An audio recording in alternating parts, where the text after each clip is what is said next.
Morning, all. Thank you so much for joining me and our two special guests today. My name's Alison Teader, and I'm the Programme Director for Napa Arts in Care Homes.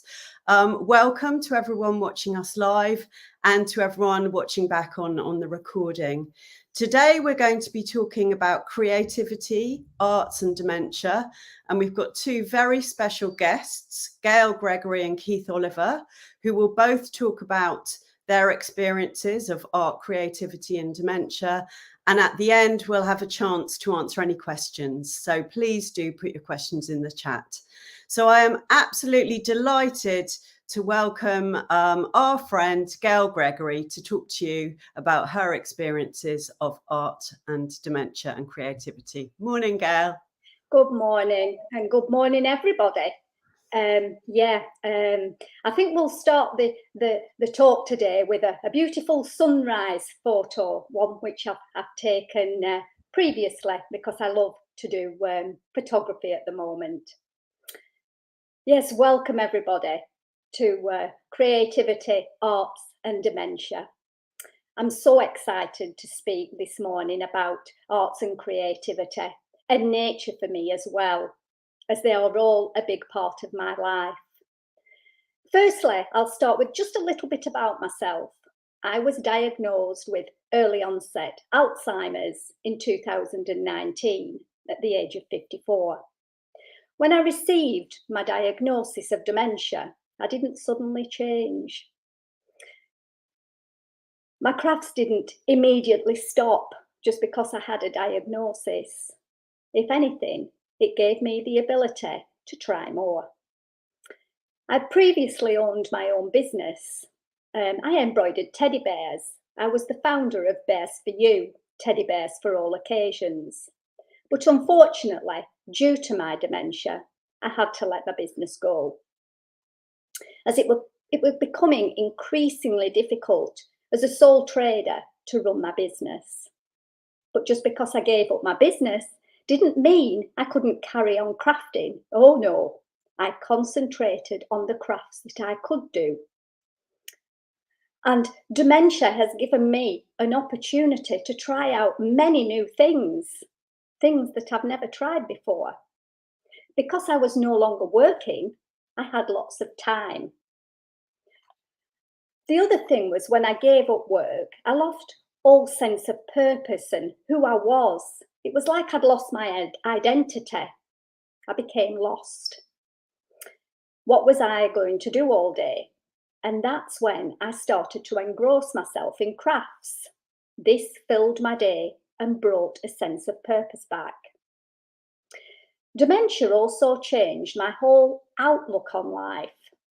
From being quite a negative person, remarkably, dementia changed me into someone that could now see all the positives. So for me, I wanted to share the positivity and help inspire others to keep our brains working. Then lockdown came and lots of people were feeling isolated, a little bit like I suppose I had felt after I'd received my diagnosis of dementia. So I started to share my crafts, hoping others would be inspired to craft too. I made fairy houses and shared them on social media and had lots of responses. Lots of people were asking, how do you make those? So I decided to make little videos and upload them, excuse me, onto YouTube for everyone to see. I'll just have to have a drink. The videos acted as an instruction tool, which you could stop, you could rewind, and you could play back as many times as you liked. And these are the fairy houses that I made. They're all made out of old tree logs, which we've found on the beach because we live near the beach, and hubby sews them up for me and makes them into the right size, and then I design the little fairy houses. But over the last few years, I didn't stick to fairy houses. I've done all sorts of crafts and I've shared them on social media and on Zoom. Most of the crafts have only come to light since my dementia diagnosis. Yes, I am learning new skills whilst living with dementia, and so are many others out there. And here are some of my photos of different crafts. I've made so many different things. I couldn't possibly show them all, or we'll be here all day. But you can see from the photos, I've done pebble painting and whittling and book folding, and I've done all sorts. I like to keep myself occupied, and I will have a go at anything because it's all about trying. How do you know if you like something or not if you don't try it? How do you know if you can or not if you don't give things a go? So during lockdown, I got involved in a project called the Craftivism Project. And this was a group of people they were all living with dementia, and we all came together with the help and support of Philly Hare from Innovations in Dementia.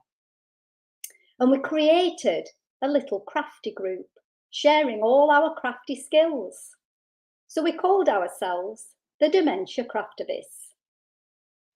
Napa invited us along to go into care homes with our crafty skills. And this was a craft project that would be taken into care homes over Zoom.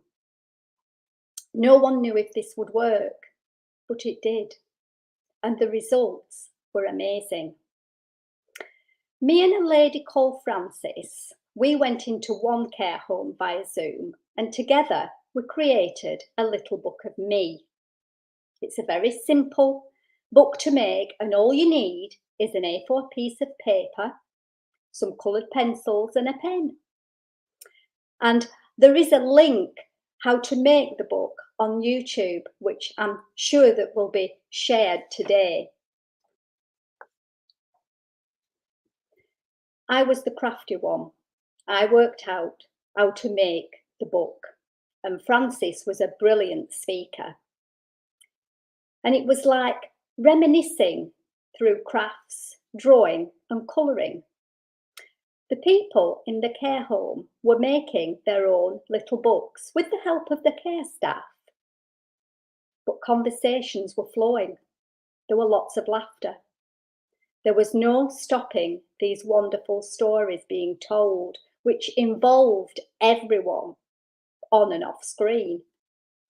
The interaction between the carers and those wonderful people in that care home was truly amazing. These people were talking about things that they'd never discussed before. The carers had no idea of their favourite colour, but they had now. Staff were learning so much about each and every person.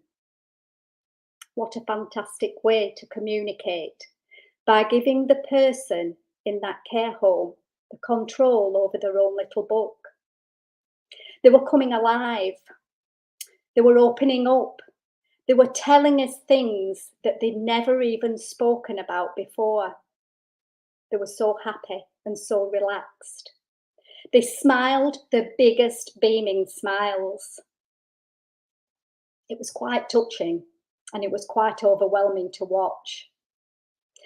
I think we were all surprised by the outcome of what the crafting session brought. It was something so simple, yet had such a positive result. There were around 4 or 5 different crafts taken into that different care homes, all done with people living with dementia. And the outcome of every single session was so positive. It was an absolute honour to be part of that crafting group. This is why crafting is so important. It creates great interaction, it stimulates lots of positivity, and most of all, It brings happiness and smiles. Unfortunately, me being on Zooms every single day did start to impact on my mental health and my dementia. So I looked for a calmer way to stimulate my brain. I turned to nature. I bought a camera, and the camera took me into the outdoor world of nature, a place so calming and so special. It's like being in a different world. Time seems to just stand still, and I'm consumed with the beautiful sound of birdsong. The hustle and bustle of everyday life is forgotten. It's just me and the birds. And the best thing of all, I don't feel like I have dementia. I'm just carried along with the beautiful sounds of nature. I've been so very lucky to encounter some very special moments with the wild birds, as they seem to trust me. And now I literally have them feeding from my hand. And I have a robin photo here that's feeding from my hand. It's moments like this that I become totally fixated, as if I've just completely shut out the rest of the world. I always try to capture the moment on my phone, which is a task and a half, but it's like I need to hold on to those special memories forever. My camera has also become quite useful in other ways. It's my memory. I can capture my walks and I can keep them and I can relive them over and over again, and it's just wonderful. Here are some of my photos that I've captured with my phone and my camera. You don't need an expensive camera to take photos. You can still capture wonderful memories just on your mobile phone. Photos then became an inspiration for me to paint and sketch. And I now capture the moments through the eye of a lens and then turn it into a piece of art. And I have some watercolour paintings here, which I've taken from a photo.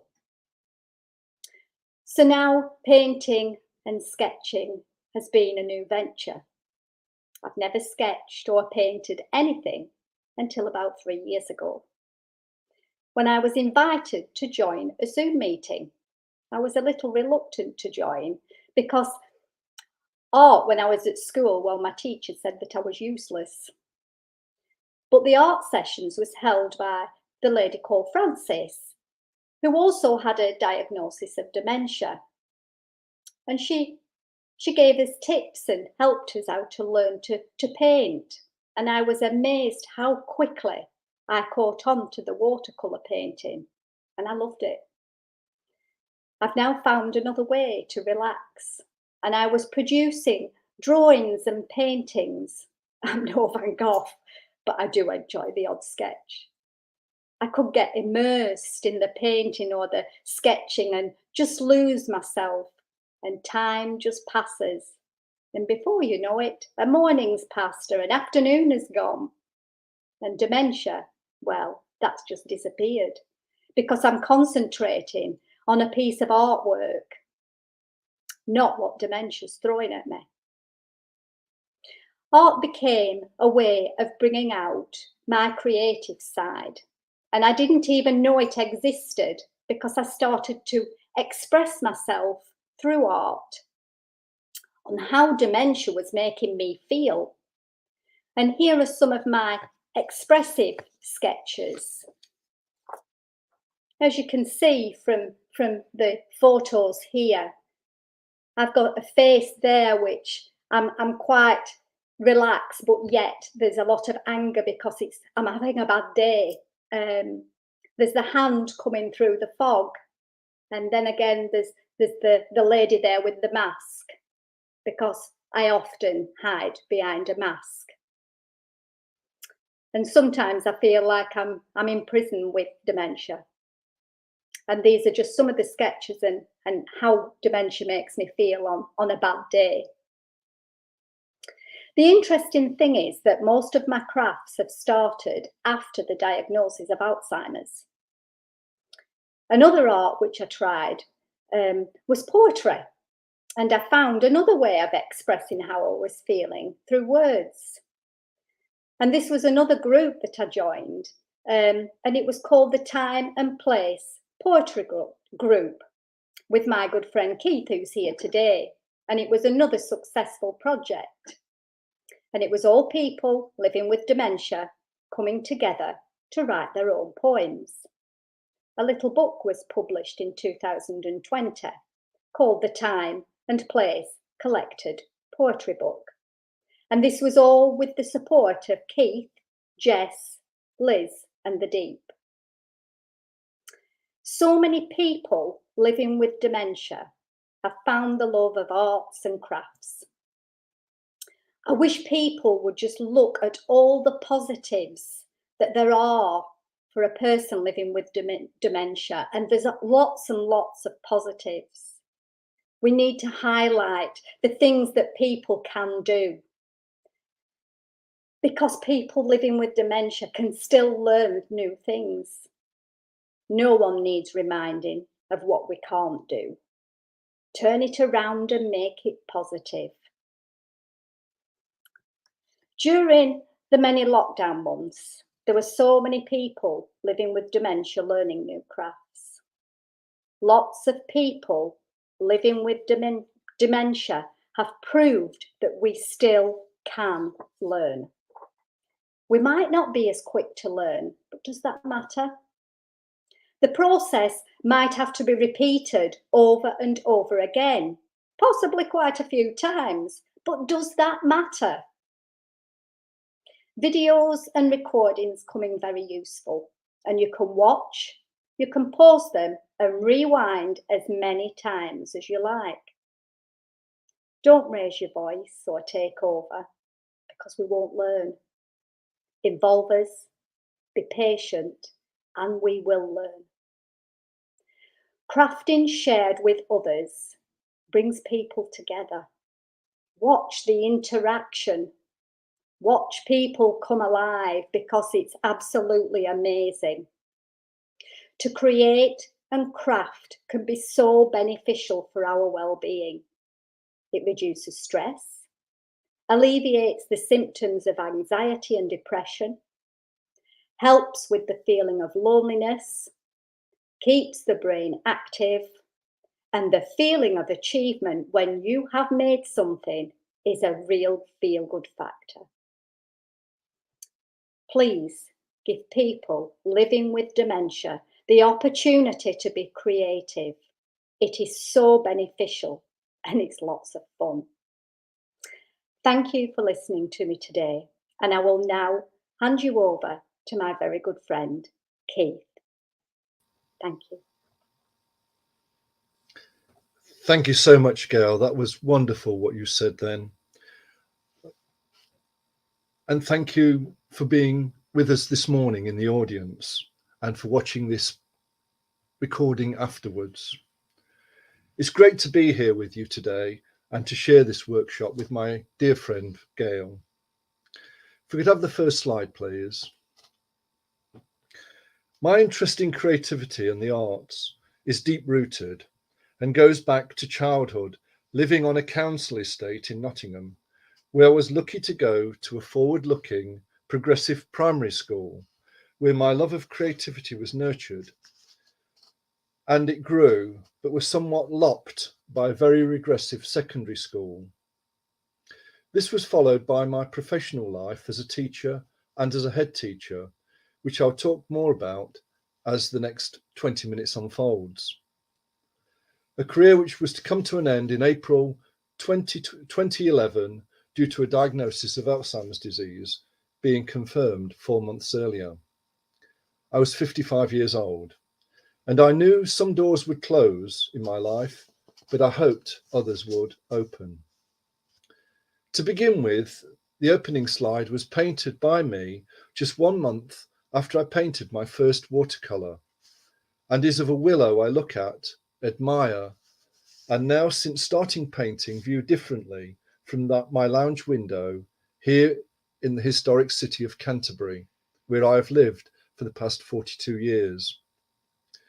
My wife has painted using acrylics for many years, and I always appreciate her outstanding skills, but never thought that I would pick up a paintbrush unless it was alongside her to paint walls, ceilings, or in the olden days, wooden frames of windows. I'll explain shortly what brought about starting painting pictures and recognizing the benefits to me of doing so. Next slide, please. I mentioned earlier about primary school, and here is a photograph of me age 6, and then creating the same pose age 64. This was to support a campaign by the Alzheimer's Society designed to illustrate that despite having dementia, I and others are still fundamentally the same person. This was then used in every national newspaper to make that point. I did spend a number of hours recreating on a roll of paper the 1950s wallpaper and then blue tacking it up in our kitchen, ready for the photograph to be taken. A lot of creative thinking went into that mock-up, and that leads me on to talk about creative thinking.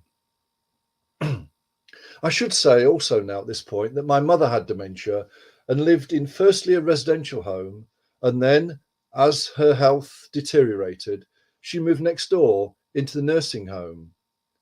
Her best days were when she was engaged in doing something she enjoyed, that she was successful in completing with help and able to chat about it with those who were surrounding her at that time. I think most people in her situation are the same. Taking this deeper, for me, creativity fosters and encourages resilience and thinking skills. Maybe things that dementia tries to take away from us. I feel this is crucial to engender in people living with dementia, be they in care homes, excuse me, or in the wider community. Using creativity and creative activities enables people to bounce back when confronting challenges by adapting to change in their immediate life or environment. From this, taking part in creative activities stimulates learning, which is sometimes seen as an oxymoron when connected to thinking of someone living with dementia. But I hope what you've heard today from Gail and myself is disproving that. It encourages sharing and giving of one's skills. It encourages enthusiasm. It encourages smiles and laughter. Creative activities allow us to be in the moment and to focus and concentrate alongside being socially engaged. It need not be sedentary. It can be active, as I'll show you in a dance slide later. To enable all this to happen, the person with dementia needs a sense of friendly, secure, safe and welcoming environment where they're encouraged and supported, never judged. Often people will initially be reluctant to take part. And again, that's something I want to come back to later. Next slide, please.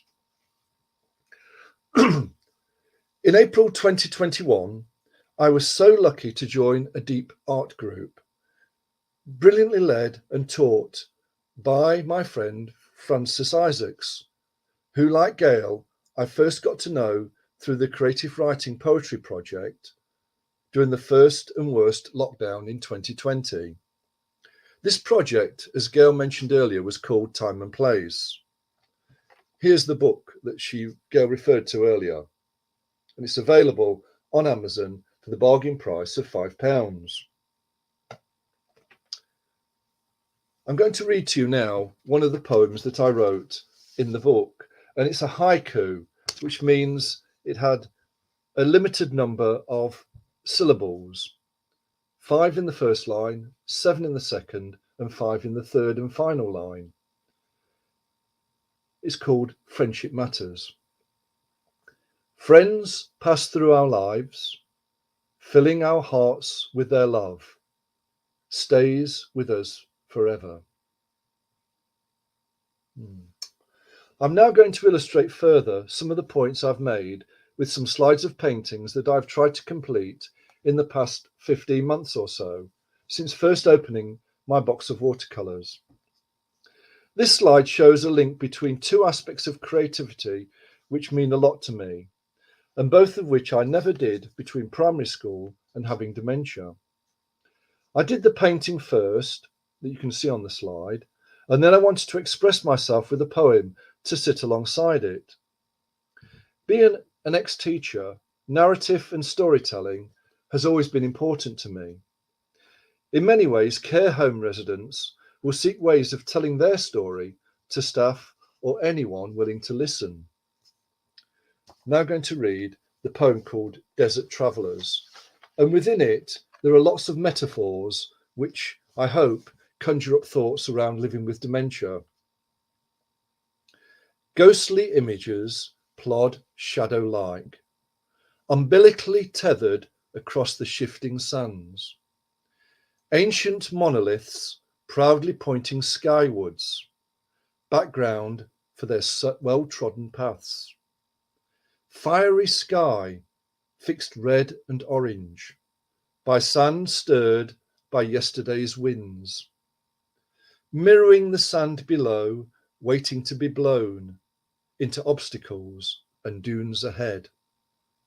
Ship of the desert, far from the sea. No safe harbour, floating or miraging through the haze. Just emptiness to guide them. Hunched forward, man and beast as one. Taste the gritty bitterness on cracked lips. Feel afternoon sun on dry, burnt faces. Peer into the shimmering horizon. Embraced only by silence, until reaching safe oasis where loved ones await. As I said, I'd not written any poems until I was diagnosed back in 2011.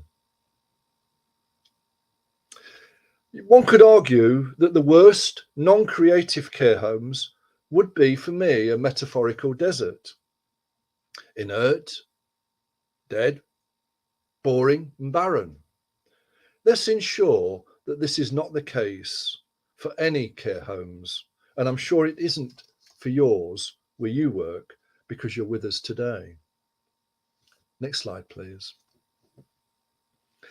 This narrative to this painting, again done only 3 months after my first one, is to tell the story of a walk along the beach at Whitstable whilst my wife attended her weekly art class in the town.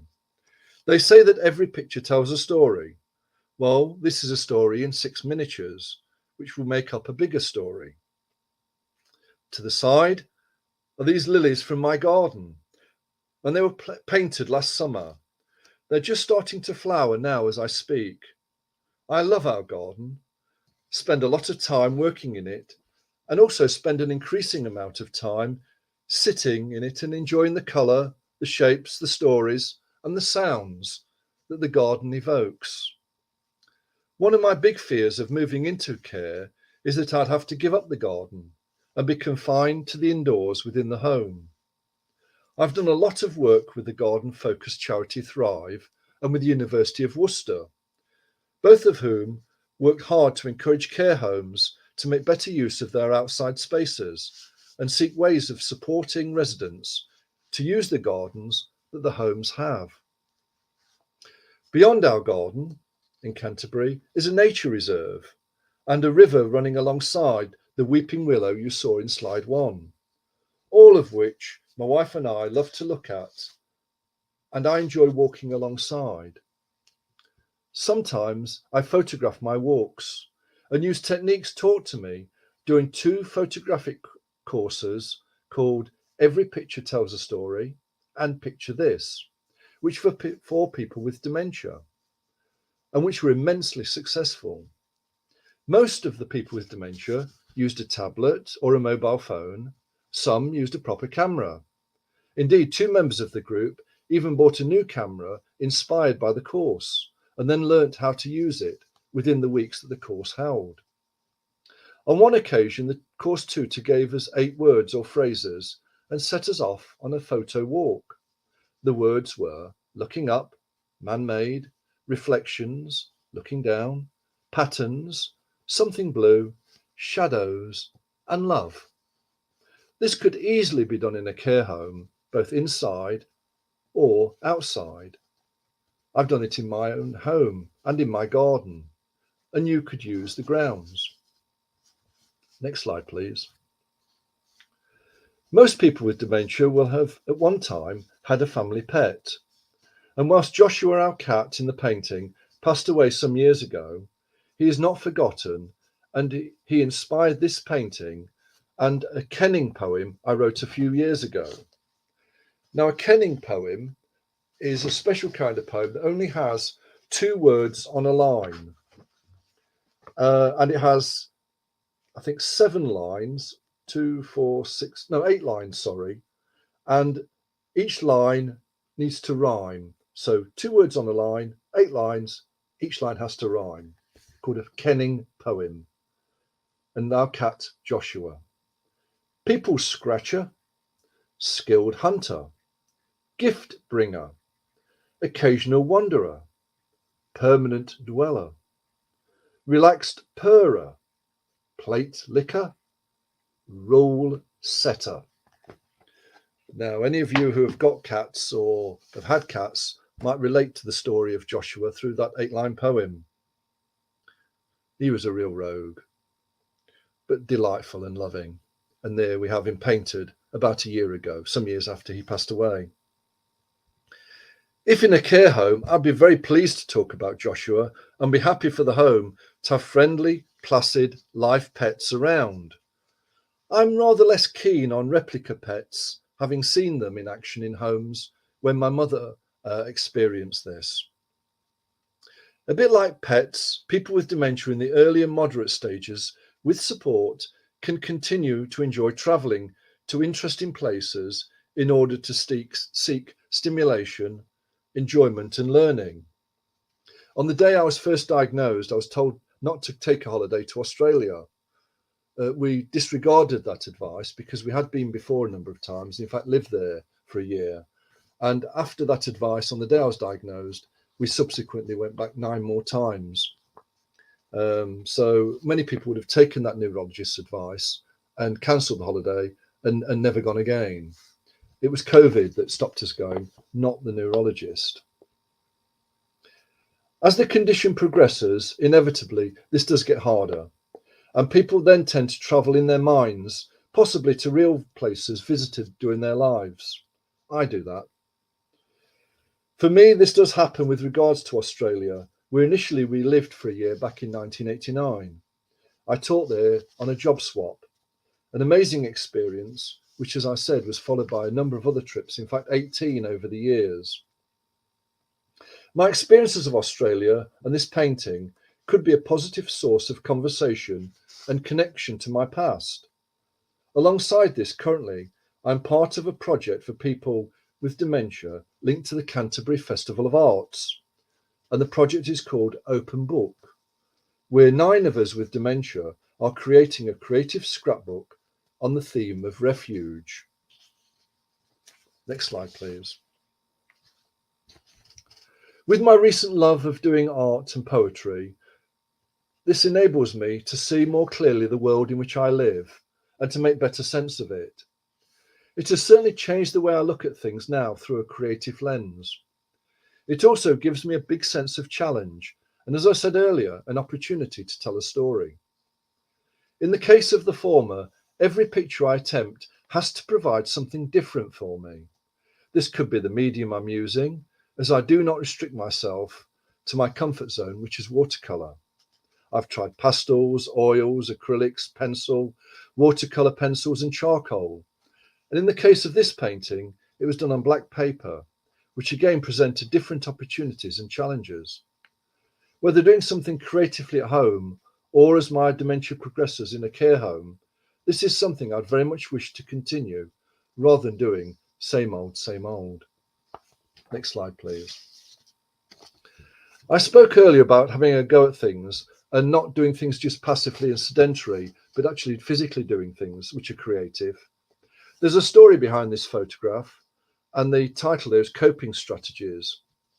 And this is me around about 18 months after being diagnosed at Canterbury Christ Church University, attending a course, in fact, a conference on dementia. And after lunch, the options were a good death, late stages of people with dementia in care homes, and circle dancing. Well, to be honest with you, at that stage, 18 months into a diagnosis, I didn't fancy any of them. But I put down the least threatening one to me, if you like, which was circle dance. But I thought, I'll skive off. It'll be after lunch. Nobody will miss me. So I sat there having my sandwiches at this conference, and my conscience was pricking me. And I thought, I can't do that. It's not me. I will go to the room. I'll sit near the door. And if it gets too difficult, I'll sneak out. Well, I was the only person who was in that room. And the person facilitating that dance session obviously recognized the look of fear or apprehension in my face. So she shifted me from the door to the seat furthest away from the door. And there was no escape. And I had the most fabulous, fun, enjoyable afternoon doing that activity. And had I prejudged it, had I thought I'm not going to go, I would have missed out. And I use that story to illustrate a point about not prejudging things and not writing yourself off, but to have a go. And with good company, you can often enjoy the activity and get something out of it. And I did on that afternoon. Next slide, please. This picture was inspired by a number of things. Since first encountering it in 2017, I've been a big fan of narrative therapy for people with dementia. One aspect of which is called Tree of Life, which I've spoken about on a webinar for the Three Nations Dementia Working Group. Secondly, Frances Isaacs, who I mentioned earlier, who leads and teaches the Deep Art Group, showed us some Zentangling that she had done using white pen on black paper, and I quite fancied having a go at that.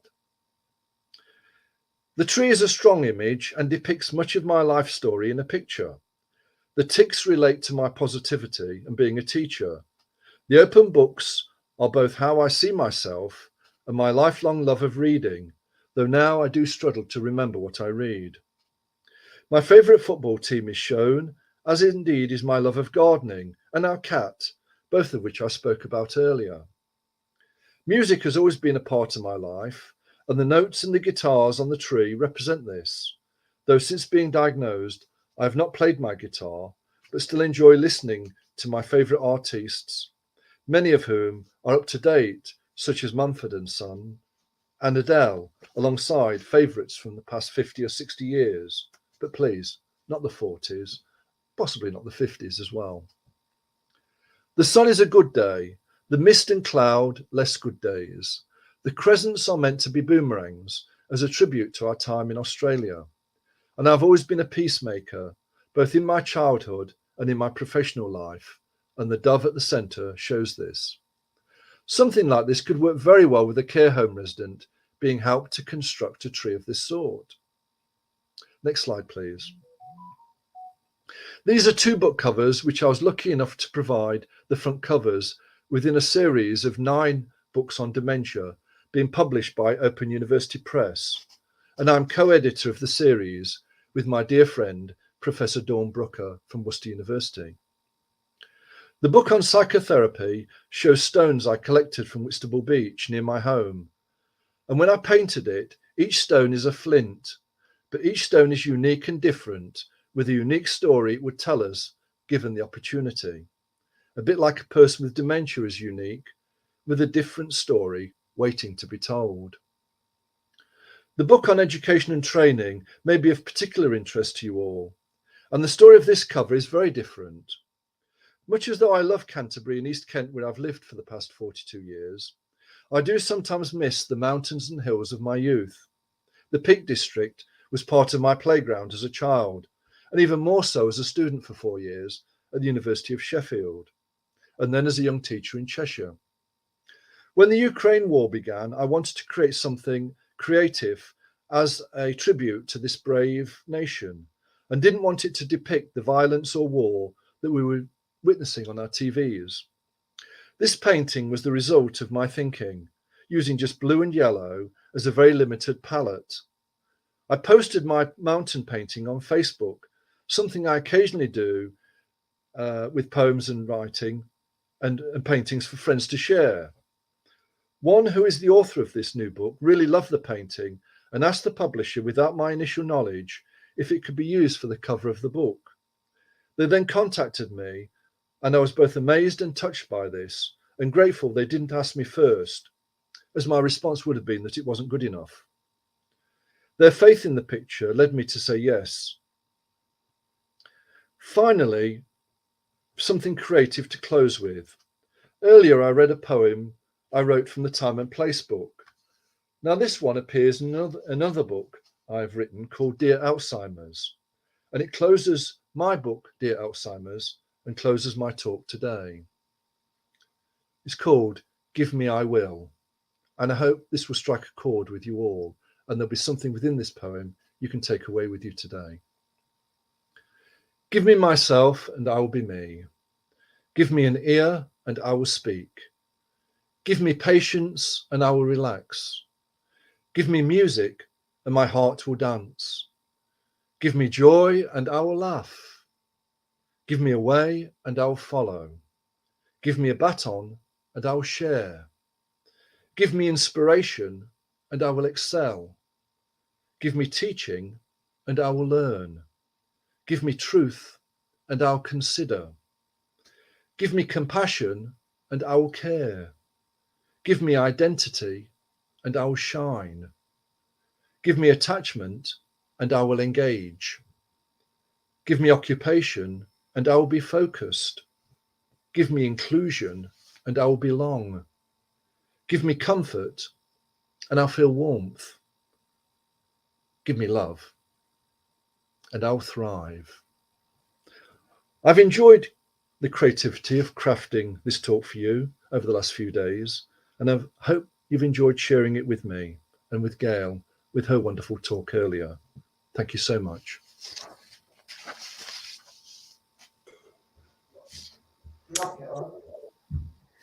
Well, wow.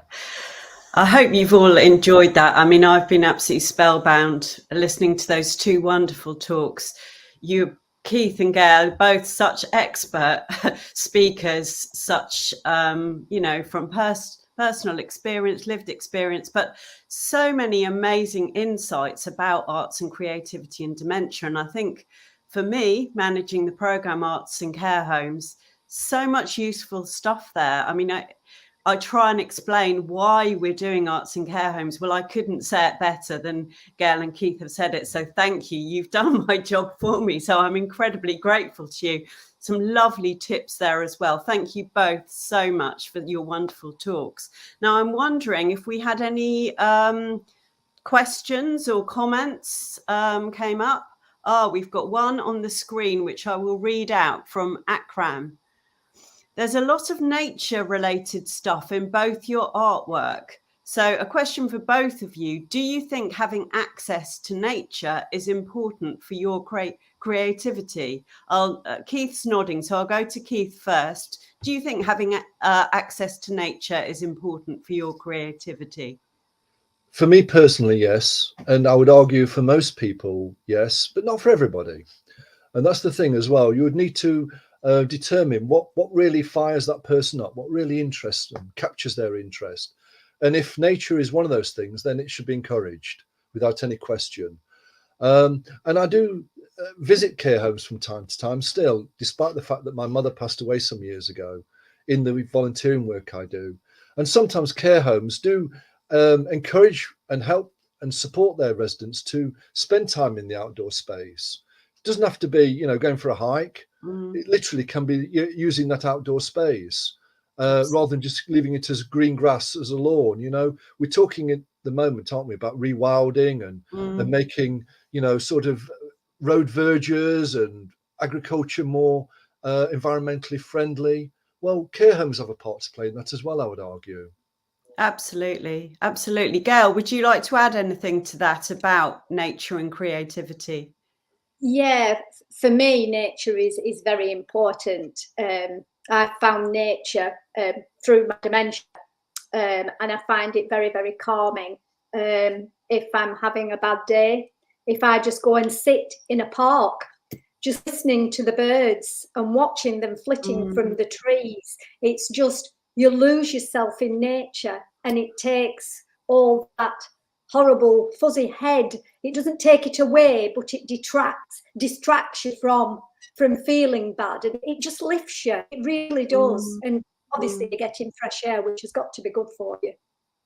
I think that's actually learning for all of us. I mean, at times when people's well-being, life is challenging for many people now, and just that reminder, as Gail has said, to actually really be present in the moment and enjoying nature and listening, using all your senses, is so powerful. And that's certainly something that care homes, you know, that they've got a resource in the gardens, and most of them have lovely gardens, but it's how you can ensure that people get access to it and feel that it's theirs.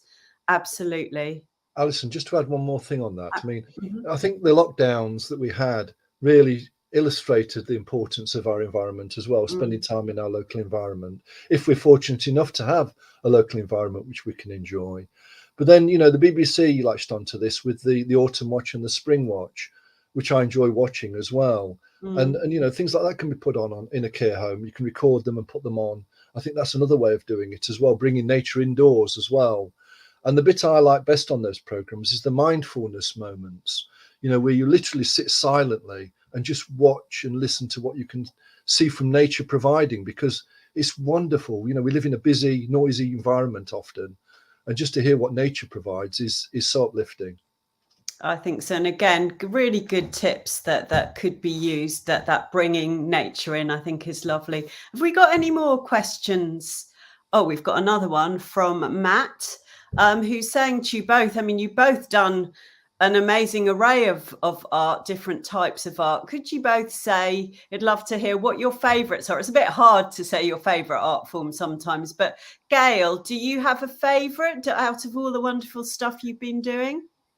Well, at the moment, it's sketching and watercolours for me. But yes, I do have a wide variation of crafts, because I like to have a go at anything. And for me, at the moment, I'm trying all different crafts. Number one, to find out if I can do them and whether I enjoy them. And I think that's the main thing. You will find what you like and what you don't like. And what your favourites, but at the moment I'm liking watercolours and sketching.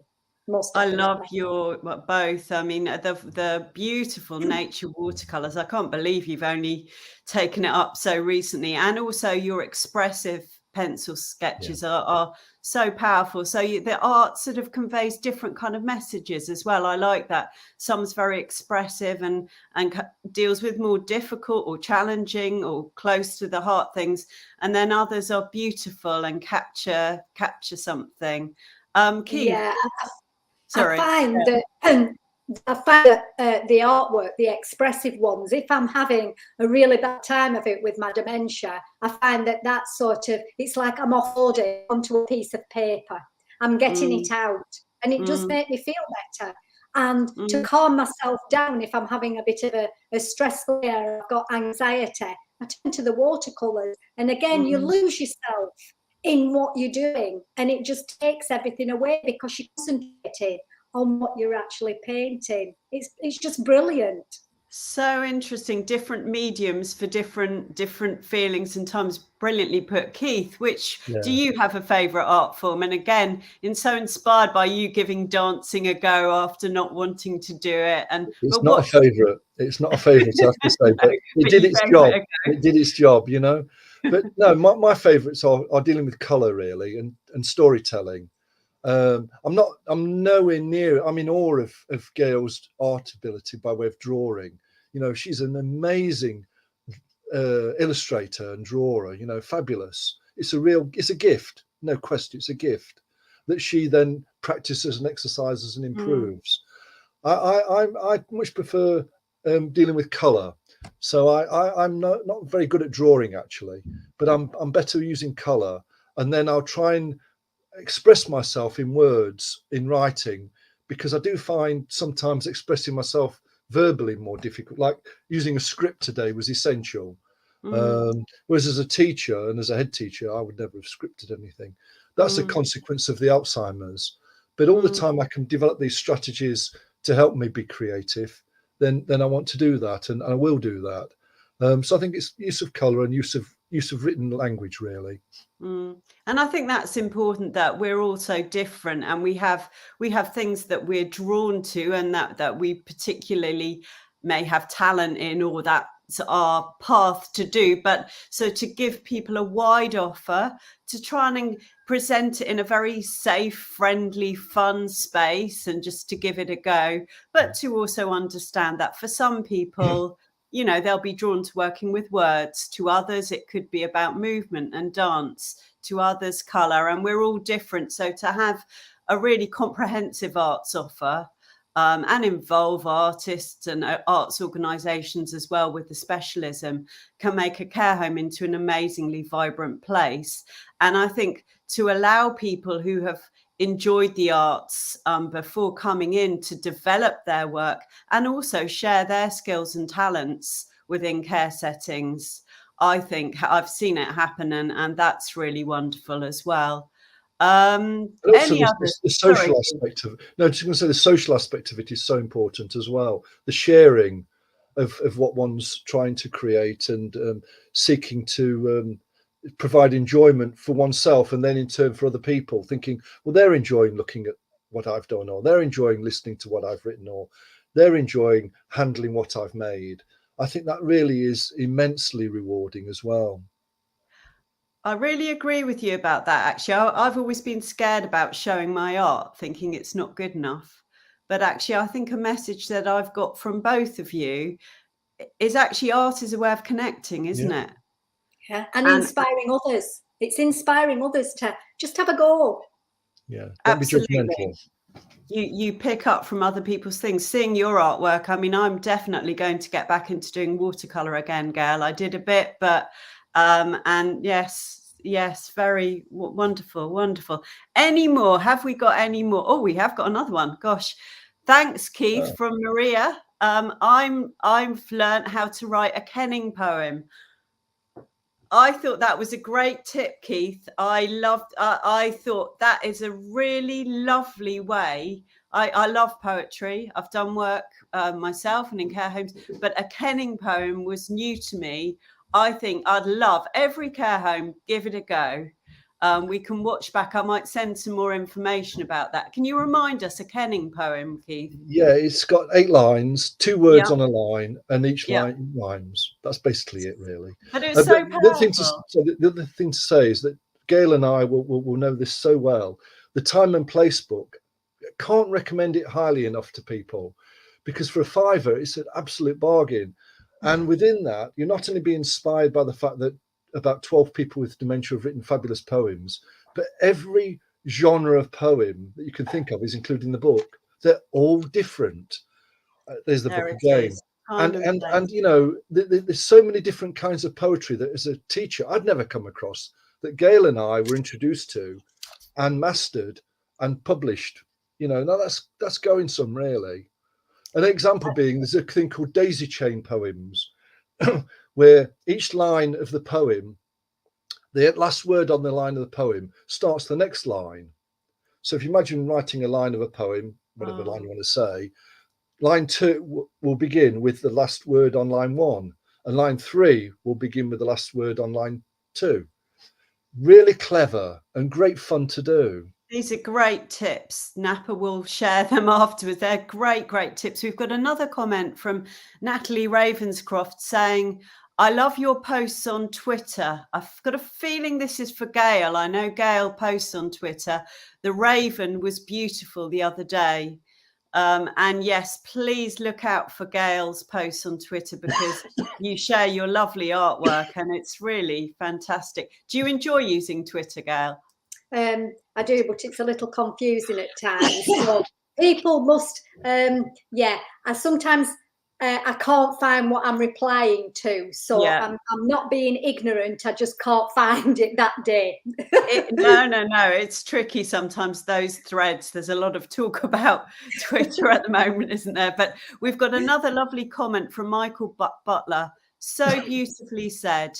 I hope so many listen to these words from both of you and approach creative sessions in this way moving forward. And I agree. Both of you, this is so helpful for Napa, for our audience, for Napa members of staff, for other people out there, care homes, artists, anyone interested in this subject. Couldn't put across better about arts in care homes, but also arts and creativity for people living with dementia. But I think what I love about this subject is I feel it's really important to all of us about living meaningful, fulfilled, creative and connective lives. So thank you so much. Unless there's anything else, or if there's anything either of you would like to say before we go. Gail, do you have anything you want to say before we finish? Yeah, just give people a chance and just give it a go. Absolutely. Wonderful. Thank you, Gail. And Keith? Sorry about my phone ringing in the background. I hope it's not disturbing people. But just to say thank you, everybody, for listening to us speak today, because that's a big step forward for everybody. And it's great that Napa do the fabulous work they do. And it's an honour and a privilege to be part of this. Oh, thank you both. So glad we've got this captured and we can share it with other people as well. Have a wonderful day. Enjoy the sunshine, everyone. I think it's going to be a very hot one out there. And thank you so much. Just a quick reminder, the National Day of Arts in Care Homes is on the 24th of September. It's an annual event. We encourage care homes to do arts activities, try something new, involve your care home, ask them what they'd like to do. And Napa Arts in Care Week, when we're going to be talking about all kind of aspects of the arts in care provision, is from the 18th to the 24th of September. Share your stories. You know, it's a great chance to highlight this really important topic. So thanks very much, all. Have a great day. Thank you. Thanks, Keith. Thanks, Gail. Bye. Bye.